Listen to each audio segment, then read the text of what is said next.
ప్రభుత్వం అధికారంలోకి వచ్చి 10 నెలలు అవుతోంది. అప్పుడే ఒక అతిపెద్ద కుంభకోణం, అతిపెద్ద స్కామ్ జరిగింది అనేది వైసీపీ చేస్తున్న ప్రధాన ఆరోపణ. ఇది ఎక్కడ అంటే అంగన్వాడీ టీవీల కొనుగోలులో గోల్మాల్ జరిగిందట ప్రధానంగా. అంగన్వాడీ కేంద్రాలకు వస్తువుల కొనుగోలు కోసం కేంద్ర ప్రభుత్వం ఇచ్చిన నిధులను కూడా మింగేసేందుకు కూటమి కీలక నేతలు పెద్ద స్కెచ్ చేశారట. అంగన్వాడీ పోషణ్ 2 సాక్ష్యం అంగన్వాడీ పోషణ్ 2 అభియాన్ ద్వారా 6 ఏళ్లలోపు చిన్నారులు అలాగే గర్భిణులు బాలింతలకు పోషకాహార పంపిణీ వస్తువుల కొనుగోలుకు కేంద్ర ప్రభుత్వం నిధులిస్తుంది. ఈ నేపథ్యంలోనే రాష్ట్రంలోని అంగన్వాడీల బలోపేతానికి 2024-25 ఆర్థిక సంవత్సరానికి కేంద్రం 100 కోట్లు ఇచ్చిందట. ఈ మొత్తంలో 25 కోట్లతో అంగన్వాడీల్లో స్మార్ట్ టీవీలు ఏర్పాటు చేయాల్సి ఉంది.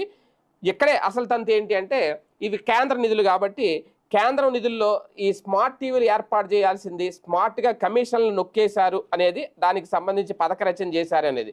రాష్ట్రంలో